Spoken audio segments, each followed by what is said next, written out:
Boa tarde, pessoal. Vamos dar início a mais uma aula de história. Hoje nós falaremos sobre a Mesopotâmia. Nessa região aqui da Mesopotâmia vai se desenvolver as primeiras civilizações da humanidade. Pela primeira vez o pessoal vai se reunir em cidades e formar impérios nessa região, tá certo?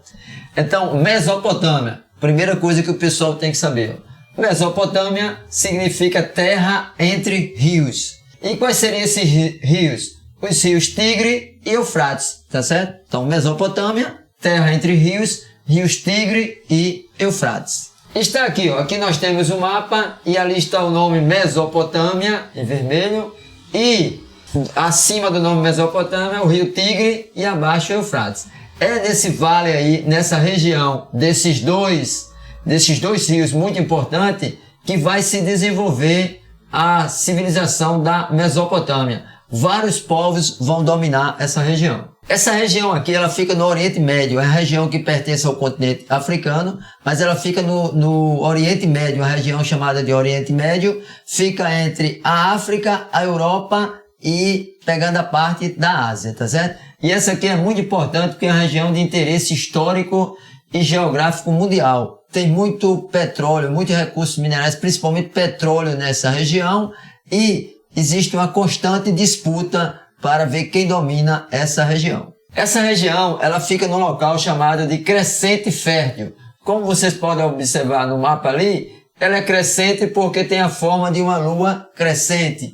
E é fértil porque o terreno é propício para agricultura e pecuária, porque fica próximo aos rios, tá certo? Aqui na crescente fértil também tem a parte do Egito. Ali depois estudaremos depois. Então, ó, crescente fértil, região do Oriente Médio, excelente para a agricultura, tinha o formato de uma lua crescente, como já foi dito, e seu solo e seu território possuía um solo fértil, tá ok? Então, por isso, crescente fértil. A Mesopotâmia foi uma região por onde passavam muitos povos nômades, oriundos de diversas localidades. A terra fértil fazia com que alguns desses povos se estabelecessem naquele território, surgindo assim as sociedades mesopotâmicas. Então, como vocês já sabem, povos nômades é aqueles que não se fixavam em determinado território.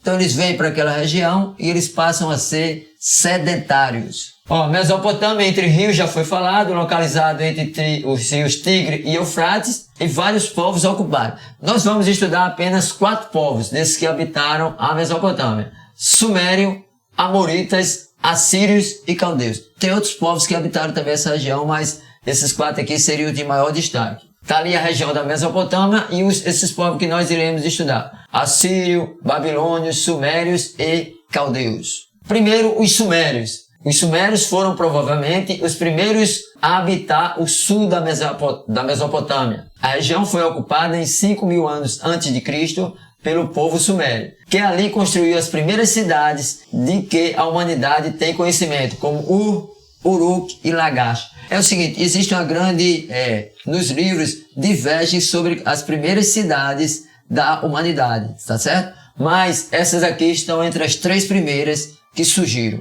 Sua organização política era semelhante a uma confederação de cidades-estado, governada por um chefe religioso e militar, que era denominado patesi. Então, essas cidades, existiam várias cidades-estados, cada um tinha suas características e em determinadas situações elas se uniam, tá certo? Em época de guerra e outras situações. Os sumérios, pessoal, eles são conhecidos principalmente por terem desenvolvido a escrita cuneiforme. A escrita cuneiforme foi provavelmente a primeira escrita da humanidade. Essa escrita consistia em registro feito em placas de argila com auxílio de um estilete, que imprimia traços com a forma de cunha. Daí o nome escrita cuneiforme. Está aqui, ó, um exemplo de como seria a escrita cuneiforme, tá certo? Feito em placas de argila. Ó, a escrita cuneiforme, ela foi usada pelos sírios, hebreus e persas. Surgiu ligada à necessidade de contabilização dos templos. Era uma escrita ideográfica, na qual o objeto representado expressava uma ideia. É assim, ó, não é tipo hoje em dia que tem o alfabeto, tem as letras. Aqui era o seguinte, tinha determinado desenho e aquilo representava uma ideia. Mas essa aqui foi a primeira forma de escrita. As tabuletas cuneiformes podiam ser cozidas em fornos para prover um registro permanente, ou seja, para durar mais tempo. Muitas das tabuletas achadas por arqueólogos foram preservadas porque foram cozidas durante os ataques incendiários de exército inimigo contra os edifícios na qual as tabuletas eram mantidas. Então isso aí, em virtude de exército ter invadido aquela região, incêndios vai ocasionar com que essas tabuletas sejam cozidas e chegar até a gente, a posteridade, para depois o pessoal decifrar essa escrita. Os sumérios ainda realizavam obras de irrigação, barragem e diques, e eram politeístas, certo? Esses politeístas são aqueles povos que acreditam em vários deuses.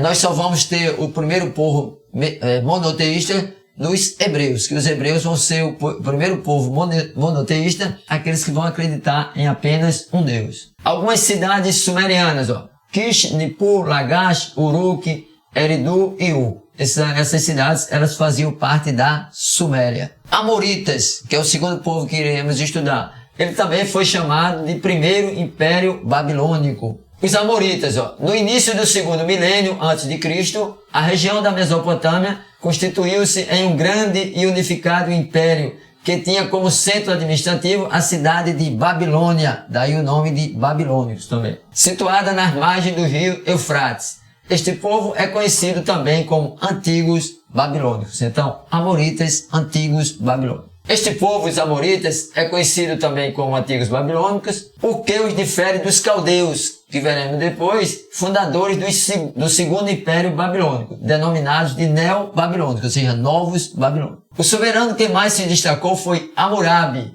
que elaborou um código de lei, o Código de Hammurabi. O caráter das leis que constituíam o Código de Hammurabi era bastante severo, a pena era equivalente à falta cometida. Então, esse Código de Hammurabi é o primeiro código de leis da história da humanidade escrito, porque antes era apenas aquele direito dos consuetudinários, direito dos costumes.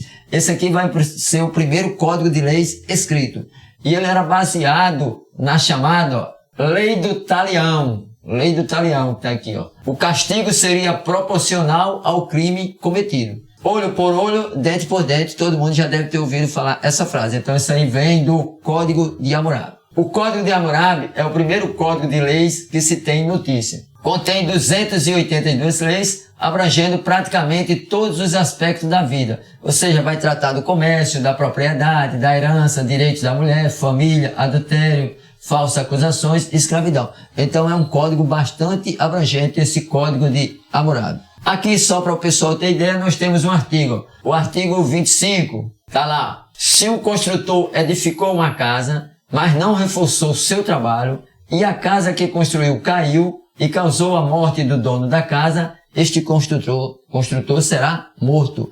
Então, a lei de Talião, olho por olho, dente por dente. Construiu uma casa, ela não ficou em perfeitas condições, caiu, se morreu a pessoa dali, o construtor vai ser morto. Assírios, terceiro povo que estamos estudando. De origem semita, os assírios viviam do pastoreio e habitavam as margens do rio Tigre. A partir do final do segundo milênio, antes de Cristo, passaram a se organizar como sociedade altamente militar e expansionista, os assírios. Os assírios são conhecidos pela crueldade que tratavam seus prisioneiros de guerra, à base de tortura e sofrimento, proporcionando medo e facilitando a dominação dos povos conquistados. Então os assírios, eles chegavam muitas vezes quando prendia em guerra, aprisionava um grupo inimigo, chegava muitas vezes a cortar as orelhas desses inimigos e cegá-los, furar seus olhos, tal era a crueldade desse povo. Suas conquistas foram além da Mesopotâmia, chegando ao Egito.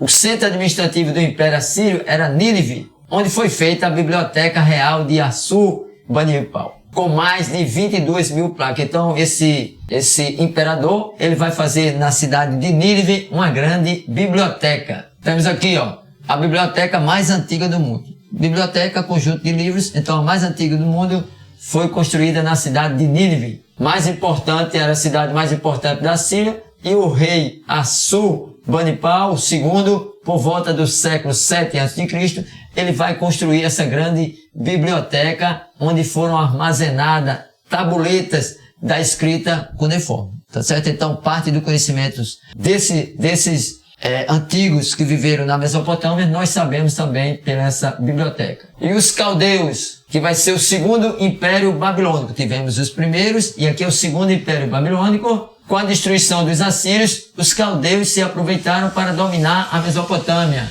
A capital volta a ser Babilônia. O importante rei babilônico caldeu, né, que pode ser chamado um ou outro, foi Nabucodonosor. Esse rei ele é conhecido pelas grandes obras. Ele fez o Jardim Suspenso da Babilônia e fez também os zigurates, muitos zigurates, que eram templos semelhantes a uma torre. A gente vai explicar aqui mais na frente. Nabucodonosor ainda escravizou o povo hebreu, num período conhecido como cativeiro da Babilônia. Tá aqui, ó, o Jardim Suspenso da Babilônia, que Nabucodonosor vai fazer para sua esposa, para a rainha, tá ok? E temos zigurates, que eram templos que serviam como templo religioso, serviam como observatório astronômico e serviam, inclusive, para armazenar cereais, armazenar mantimentos, tá certo? Então, pessoal, essa aqui é um pouco da história da Mesopotâmia, onde vários povos dominaram aquela região.